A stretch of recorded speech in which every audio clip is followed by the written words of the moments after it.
আসসালামু আলাইকুম, chat canvas চ্যানেলে সবাইকে স্বাগতম। আশা করি সবাই ভালো আছেন। আজকের ভিডিওতে আমরা রবির ফান্ডামেন্টাল অ্যান্ড টেকনিক্যাল অ্যানালাইসিস করব। তো এই ভিডিওতে মূলত আমরা রবির হাফ ইয়ারলি বা কোয়ার্টার টু এর ডেটার উপর বেস করে এর ফান্ডামেন্টাল অ্যানালাইসিস করব আর বর্তমান চার্টে এর টেকনিক্যাল অ্যানালাইসিস করব। ভিডিও শুরু করার আগে একটা ডিসক্লেমার দিয়ে নিচ্ছি, এই ভিডিওটা এডুকেশনাল পারপাসে তৈরি করা একটা ভিডিও। এই ভিডিওতে আমি কোনো ইনভেস্টমেন্ট অ্যাডভাইস দিচ্ছি না। এই ভিডিও দেখে কেউ কোনো ধরনের ইনভেস্টমেন্ট ডিসিশন নেবেন না। মনে রাখবেন, পুঁজিবাজার ঝুঁকিপূর্ণ, জেনে ও বুঝে বিনিয়োগ করতে হবে আপনাকে। তো আমরা শুরুতেই আমাদের শিটে চলে আসি। আমাদের শিটে আজকে আমরা যে স্টকটার অ্যানালাইসিস করব এর টিকার রবি।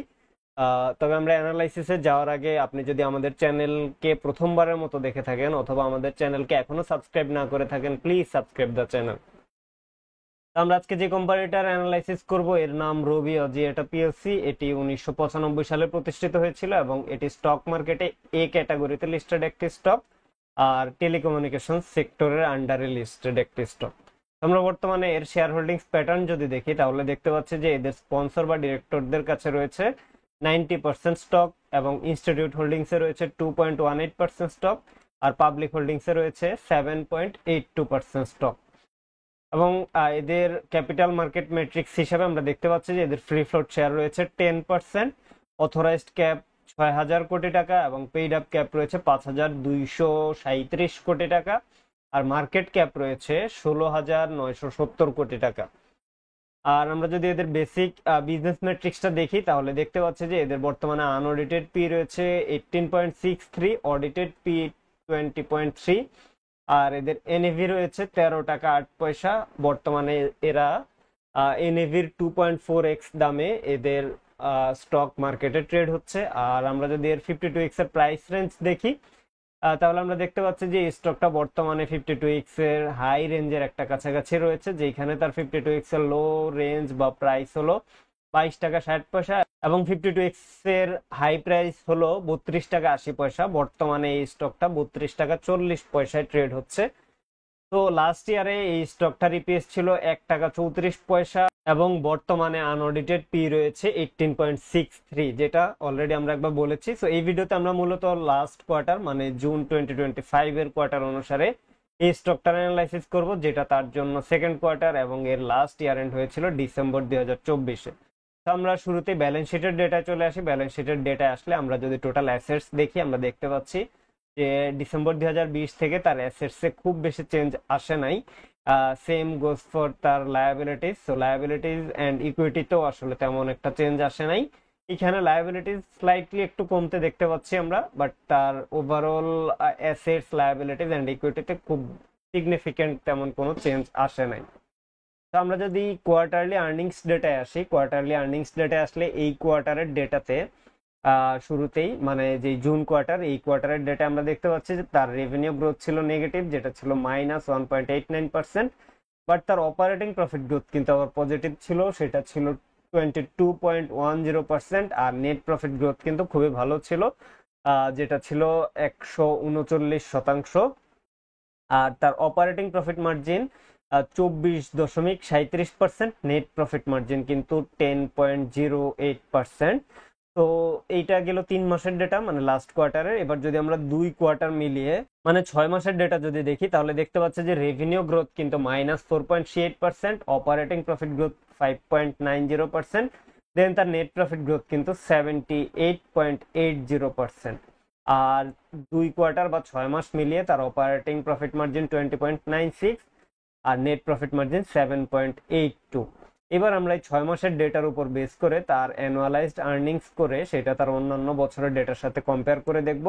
অ্যানুয়ালাইজড আর্নিংসে যদি আসলে আমরা 5 বছরের রেভিনিউ সিএজিআর দেখতে পাচ্ছি 5.30%। সো এটা মেইনলি এই যে ডিসেম্বর 2021-এর সাথে কম্পেয়ার হচ্ছে, নীল যে বারটা এটাতে আপনারা দেখতে পাচ্ছেন। তো এখানে 5 বছরের সিএজিআর কিন্তু 5.30%, যেহেতু 10 বছর আগের ডেটা তার নাই, এটা অ্যাপ্লিকেবল না। আর 5 বছরের নেট প্রফিটের সিএজিআর যেটা আপনারা ইপিএস আকারে এখানে দেখতে পাচ্ছেন, এইটা হচ্ছে 37.58%।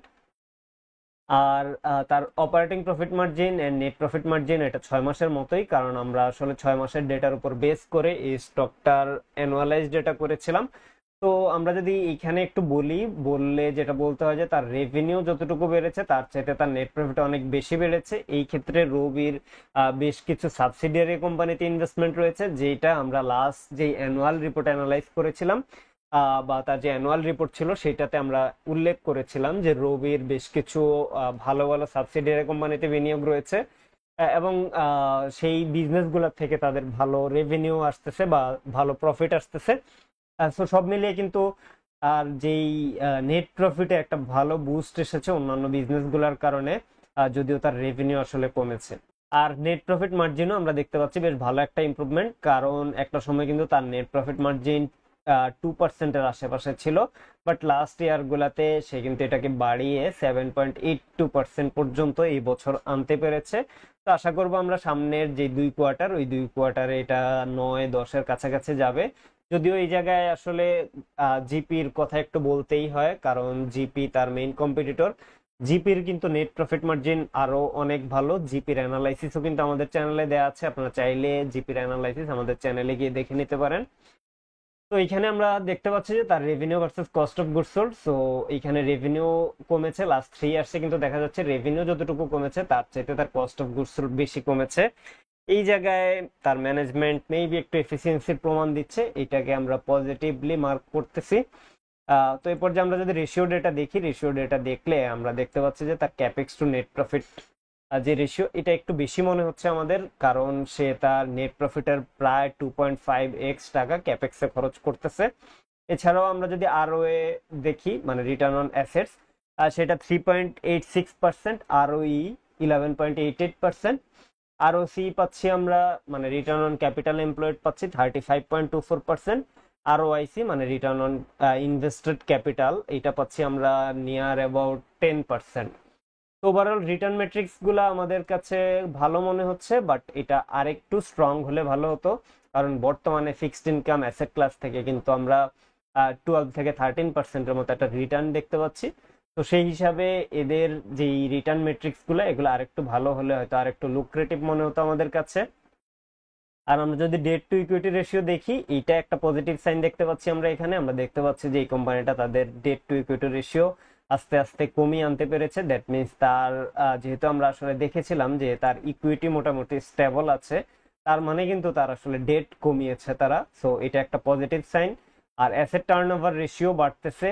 তার যেই আমরা দেখেছিলাম যে অ্যাসেট মোটামুটি ফিক্স বা অ্যাসেট এখানে কিছুটা কমেছে, ওভারঅল অ্যাসেট টার্নওভার রেশিওতে মনে হচ্ছে যে তারা প্রপারলি তাদের অ্যাসেটটাকে ইউটিলাইজ করতে পারতেছে। টেলিকম কোম্পানিগুলোর জন্য অ্যাসেট কিন্তু অনেক ইম্পর্টেন্ট, কারণ তাদের অনেক টাওয়ার থেকে শুরু করে বিভিন্ন ইনফ্রাস্ট্রাকচার সেট করতে হয়, দেন ওইটার থেকেই তার বিজনেস আসে। তো ওভারঅল তারা তাদের অ্যাসেটকে একটা ভালোভাবে ইউটিলাইজ করতে পারতেছে, এটা আমরা এই চার্ট দেখে বুঝতে পারতেছি।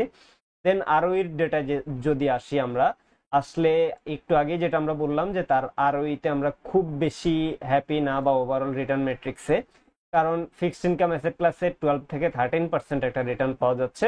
বাট গুড থিং ইজ তারা লাস্ট কয়েক বছরে তাদের আরওই থেকে শুরু করে অন্যান্য রিটার্ন ম্যাট্রিক্স গুলোতে ভালো একটা চেঞ্জ অ্যান্ড ইমপ্রুভমেন্ট আনতে পারতেছে, যেখানে কিন্তু 3-4 বছর আগেও ছিল আরওই মাত্র 2.72%, এখন কিন্তু সেটাকে তারা বাড়িয়ে 11.88% আনতে পেরেছে।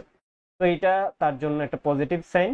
এই পর্যায়ে আমরা যদি ক্যাশ ফ্লো ডেটা বা ক্যাশ ফ্লো অ্যানালাইসিস করি এই কোম্পানিটার, তাহলে আমরা দেখতে পাচ্ছি যে তার dividend pay out ratio, so এই কোম্পানিটা লাস্ট ইয়ারে যে dividend pay out ratio maintain করেছে এটা নিয়ারলি 200%-এর মতো। আর free cash flow pay out ratio কিন্তু 55%-এর মতো। যেহেতু আসলে এরা মার্কেটে নতুন, মানে জাস্ট 3-4 বছর আগে আইপিওতে এসেছে, সো তাদের কিছু ইনকমপ্লিট ডেটা রয়েছে, যেটার কারণে আমরা আসলে খুব ডেপথে এদের অ্যানালাইসিস করতে পারতেছি না। বাট স্টিল যতটুকু ডেটা অ্যাভেলেবেল আছে সেটা থেকে আমরা দেখতে পাচ্ছি যে তার ডিভিডেন্ড পেইড অ্যামাউন্ট কিন্তু বেশ ভালোভাবেই বেড়েছে। আর এটা হ্যাঁ, এই যে 200% যেটা বেড়েছে বা 200% পে আউট, এটা তো হয়তো সামনের দিনগুলোতে সে কন্টিনিউ করতে পারবে না, বাট স্টিল তারা যে ডিভিডেন্ড পে করেছে এইটা এখন পর্যন্ত ভালো। বাট এইটা সামনেও কন্টিনিউ করবে বা সামনের দিনগুলোতে আরো বাড়বে এরকম এক্সপেকটেশন না রাখাই ভালো। আর ডিভিডেন্ড পে আউট রেশিও যদি আমরা দেখি, আমরা দেখতে পাচ্ছি যে ডিসেম্বর 2023-এ তারা 134% dividend pay out ratio maintain করেছে। দেন লাস্ট ইয়ারে তারা কিছুটা কম dividend pay out ratio maintain করেছে, যেটা ছিল 65%-এর আশেপাশে। আর বর্তমানে তো সেটা আসলে 205%-এর আশেপাশে চলে গিয়েছে। আর ফ্রি ক্যাশ ফ্লো যদি দেখি, ফ্রি ক্যাশ ফ্লোটা তার জন্য একটা পজিটিভ দিক মনে হচ্ছে, কারণ এই কোম্পানিটার আসলে overall positive free cash flow আমরা দেখেছি। যদিও ডিভিডেন্ড পে আউট রেশিওটা আসলে আমাদের কাছে খুব বেশি ভালো মনে হয় নাই, কারণ এখানে আমরা দেখেছি যে তাদের ক্যাপেক্সে হিউজ টাকা তারা খরচ করেছে, আবার একই দিকে তারা যেহেতু একটা হিউজ পরিমাণ টাকা ডিভিডেন্ড আকারে পে করে দিচ্ছে। সো দুইটা মিলিয়ে আসলে আমাদের কাছে এইটা খুব বেশি পজিটিভ মনে হচ্ছে না, কারণ সে যদি তার টাকাকে এইভাবে এই যে ডিভিডেন্ড আকারে দিয়ে দেয় প্লাস তার এই যে ক্যাপেক্সে খরচ করতেছে, তো এটা হলে কিন্তু সামনে তার লোন নিতে হবে। আর এখন যেহেতু ইন্টারেস্ট রেট অনেক হাই, তো এই কারণে আসলে আমাদের কাছে ডিভিডেন্ড পে আউট রেশিওটা ওভারঅল আসলে অ্যাভারেজ লেগেছে, বাট এটা মেবি 100%-এর আশেপাশে থাকলেই ভালো হতো। এই পর্যায়ে আমরা কয়েকটা ভ্যালুয়েশন মেথডে এই কোম্পানিটা ভ্যালুয়েশন করব। তো শুরুতেই আমরা আসতেছি ডিভিডেন্ড ডিসকাউন্ট মডেলে। ডিভিডেন্ড ডিসকাউন্ট মডেলে আমরা দেখতে পাচ্ছি যে তাদের ডিভিডেন্ড গ্রোথ রেটটা কিন্তু বেশ স্ট্রং লাস্ট কয়েক বছরে। বাট এই বছর যেহেতু তারা আসলে 200% dividend pay out ratio maintain করেছে, এর থেকে এটা আরো কন্টিনিউয়াসলি বাড়তে থাকবে এটা আমরা মনে করি না। তো আমরা গ্রোথ রেটটা একটু ছোটই ধরবো। তো আমরা ধরে নিচ্ছি যে তার ডিভিডেন্ড 5% করে ইয়ার অন ইয়ার গ্রো করবে নেক্সট 10 ইয়ার্স। তো সেই হিসাবে আমরা তার ইন্ট্রিনসিক ভ্যালু পাচ্ছি 29 টাকা 66 পয়সা, যেটা তার বর্তমান প্রাইসের এগেনস্টে 8.5%-এর মতো ওভার ভ্যালুড অবস্থায় রয়েছে। এই পর্যায়ে আমরা যদি ডিসিএফ মডেল বা ডিসকাউন্টেড ক্যাশ ফ্লো মডেলে তার ভ্যালুয়েশন করি, তাহলে সেটার জন্য আমরা তার ফ্রি ক্যাশ ফ্লো ডেটা নিয়েছি এবং এবছরের অ্যানুয়ালাইজড ফ্রি ক্যাশ ফ্লো আমরা ধরেই নিয়েছি যে সেটা গত বছরের সমান হবে, কারণ রবি যেহেতু আসলে তাদের যেহেতু অনেক বেশি ডেটা আমাদের কাছে নাই, সেই জন্য আসলে আমরা এখানে খুব বেশি প্রেডিক্ট করতে যাই নাই। আমরা জাস্ট তার আগের বছরের যে ফ্রি ক্যাশ ফ্লো ডেটা ছিল এই যে ডিসেম্বর 2024-এ, এটার সমানই আমরা নিয়েছি। আমরা ধরে নিচ্ছি যে ডিসেম্বর 2025-এও তার ফ্রি ক্যাশ ফ্লো এই যে 17,000 মিলিয়ন এর আশেপাশেই আসবে বা এটা সমানই আসবে। তো আমরা এটা ধরে নিয়েই হিসাব করব। তো আমরা ধরে নিচ্ছি নেক্সট 10 ইয়ার্স তার free cash flow growth rate থাকবে 5% করে। তো 5% করে যদি গ্রো করে, তাহলে তার ইন্ট্রিনসিক ভ্যালু পাচ্ছি আমরা 50 টাকা, এবং সেটা তার বর্তমান প্রাইসের এগেনস্টে 55% আন্ডার ভ্যালুড অবস্থায় রয়েছে।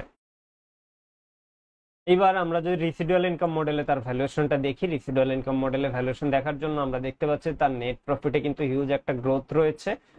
আর এইখানে তার ইকুইটি গ্রোথ রেটটা একটু স্লো, যেটা আমরা কিন্তু অলরেডি আমাদের যে ফার্স্ট স্লাইড বা শিটে এখানেই দেখেছি যে ইকুইটি কিন্তু খুব বেশি বাড়ে নাই।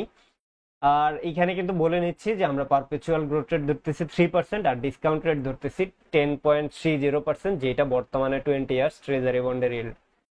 সো আমরা ধরে নিচ্ছি যে নেক্সট 10 ইয়ার্স তার নেট প্রফিট 10% করে ইয়ার অন ইয়ার গ্রো করবে, আর ইকুইটি গ্রোথ রেটটা আমরা ধরে নিচ্ছি 1% করেই থাকবে। তাহলে কিন্তু আমরা তার ইন্ট্রিনসিক ভ্যালু পাচ্ছি 28 টাকা 34 পয়সা, যেটা তার বর্তমান প্রাইসের এগেনস্টে 13%-এর মতো ওভার ভ্যালুড অবস্থায় রয়েছে। এই পর্যায়ে আমরা যেই তিনটা ভ্যালুয়েশন মডেলে তার ভ্যালুয়েশন করেছিলাম সেটার একটা সামারি যদি দেখি, তাহলে আমরা দেখতে পাচ্ছি যে ডিসিএফ মডেলে আমরা পেয়েছি 50 টাকা 44 পয়সা, দেন ডিভিডেন্ড ডিসকাউন্ট মডেলে পেয়েছি আমরা 29 টাকা 66 পয়সা, আর রিসিডুয়াল ইনকাম মডেলে আমরা পেয়েছি 28 টাকা 34 পয়সা। তো এই তিনটার অ্যাভারেজ করলে আমাদের ইন্ট্রিনসিক ভ্যালু আসতেছে 36 টাকা 15 পয়সা, যেটা তার বর্তমান প্রাইসের এগেনস্টে 11.57% আন্ডার ভ্যালুড অবস্থায় রয়েছে, বা অলমোস্ট 12% আমরা হিসাবে সুবিধার্থে বলতে পারি। আমরা এই কোম্পানিটার ভ্যালুয়েশন দেখলাম, তার ব্যালেন্স শিটের ডেটা দেখলাম, আর্নিংস ডেটা দেখলাম, ক্যাশ ফ্লো ডেটা দেখলাম। এই পর্যায়ে আমরা এই যে ভ্যালুয়েশন এন্ড যে ডেটাগুলো দেখলাম এইটার একটা সামারি দেখব। তো আমরা প্রথমে দেখব যে বুলিশ টেকওয়েজ। তো আমরা দেখেছি যে তাদের ফ্রি ক্যাশ ফ্লোটা বেশ স্ট্রং বা বেশ পজিটিভ মনে হয়েছে আমাদের কাছে, কারণ কোম্পানিটা নতুন হলো, তার অলওয়েজই ফ্রি ক্যাশ ফ্লো পজিটিভ ছিল। তো এটা আমাদের কাছে ভালো মনে হয়েছে। এছাড়াও তাদের যে ডেটটা এটাও আমরা দেখেছি যে এখানে কমতে দেখেছি। সো এই লো যে লেভারেজ বা ডেট টু ইকুইটি রেশিও, এটা আমাদের কাছে পজিটিভ মনে হয়েছে। এছাড়াও আমরা দেখেছি তাদের আর্নিংস এর গ্রোথটা বেশ স্ট্রং ছিল। এইখানে এই যে ইপিএস এর গ্রোথটা বেশ স্ট্রং, যদিও তার রেভিনিউ গ্রোথটা একটু স্লো, বাট আর্নিংস এর গ্রোথটা আমাদের কাছে পজিটিভ মনে হয়েছে। আর ওভারঅল স্টকটাকে আমরা 12% আন্ডার ভ্যালুড অবস্থায় পেয়েছিলাম। এরপর যে আমরা এই স্টকটার বিয়ারিশ টেকওয়েজ দেখবো। বিয়ারিশ টেকওয়েজে আমরা শুরুতেই দেখেছি যে তার আরওই একটু কম রয়েছে। তো এই আরওইতে আমরা খুব একটা হ্যাপি হই নাই, বাট এটা খারাপ না, বাট আর একটু ভালো হলে হয়তো আর একটু বেটার হতো বা ইনভেস্টমেন্টের জন্য আমাদের কাছে লুক্রেটিভ মনে হতো। দেন আমরা দেখেছি যে তার ক্যাপেক্সে একটা হিউজ পরিমাণ টাকা তারা ক্যাপেক্সে খরচ করতেছে, যেটা তার নেট প্রফিটের 2.5x এর কাছাকাছি। সো এটা আমাদের কাছে একটু বিয়ারিশ মনে হয়েছে। আর রেভিনিউর সাইডটাতে আমরা দেখেছি যে তার রেভিনিউ মোটামুটি স্টাক হয়ে গিয়েছে বা একটু কমে আসতেছে, যেখানে কিন্তু এই যে তার আমরা লাস্ট 1 বছরের রেভিনিউতে, মানে এই যে 6 মাসের ডেটা পেয়েছি, এই 6 মাসে কিন্তু আগের বছরের 6 মাসের তুলনায় -4.38% নেগেটিভ গ্রোথ আমরা পেয়েছি। তো ওভারঅল এই যে রেভিনিউর যে উইকনেস, এইটা আমাদের কাছে বিয়ারিশ মনে হয়েছে। আর ফাইনালি তার যে প্রফিট মার্জিন, যেটা আমরা বলেছি একবার অলরেডি, এই যে 7.82% প্রফিট মার্জিন, যদিও এটা আসলে এখন পর্যন্ত তার হাইয়েস্ট। তো এই প্রফিট মার্জিনটাতে আমরা খুব বেশি খুশি হতে পারতেছি না, কারণ তার কম্পিটিটরদের এই জায়গায় কিন্তু 30%-এর আশেপাশে প্রফিট মার্জিন রয়েছে। তো এই ছিল আমাদের রবির ফান্ডামেন্টাল অ্যানালাইসিস। এইবার আমরা টেকনিক্যাল চার্টে রবির অবস্থানটা একটু দেখে নিব। সো ভিডিও শর্ট করার সুবিধার্থে আমরা আগে থেকেই তার যে জোনগুলা, এগুলো আমরা ড্র করে রেখেছিলাম। তো নেক্সট রেজিস্ট্যান্স জোন রবির জন্য, এই জোনটাকে আমাদের কাছে রেজিস্ট্যান্স জোন মনে হয়েছে। আর রবি যদি এখান থেকে আসলে একটু ঘোরা শুরু করে, তাহলে নেক্সট এই পুলব্যাক জোন হিসেবে আমাদের কাছে এই জোনটাকে মোটামুটি স্ট্রং একটা পুলব্যাক জোন মনে হয়েছে। তো এইখানে কেউ ট্রেড করতে চাইলে বা বর্তমানে কেউ যদি ট্রেড করতে চায়, তাহলে হয়তো বা এই পুলব্যাক জোন থেকে এন্ট্রি নিয়ে প্রপারলি স্টপ লস সেট করে দেন তার টার্গেট জোনকে সে টার্গেট করতে পারে। আমরা কোনো স্টকের বাই সেল কোনো ইন্ডিকেশন দিচ্ছি না, আমরা জাস্ট টেকনিক্যাল চার্টে এর অবস্থানটা দেখালাম। এছাড়াও আমরা ফান্ডামেন্টালি তার সিচুয়েশন বা কি অবস্থায় রয়েছে এটা নিয়ে আলোচনা করেছি। আশা করি ভিডিওটা আপনাদের কাছে ভালো লেগেছে। ভিডিওটা ভালো লাগলে ভিডিওটাতে একটা লাইক করবেন, কমেন্টে জানাবেন নেক্সট কি ধরনের ভিডিও দেখতে চান, এবং আমাদের চ্যানেলে অবশ্যই সাবস্ক্রাইব করবেন। আবার দেখা হবে পরবর্তী কোনো ভিডিওতে। সে পর্যন্ত ভালো থাকবেন। আল্লাহ হাফিজ।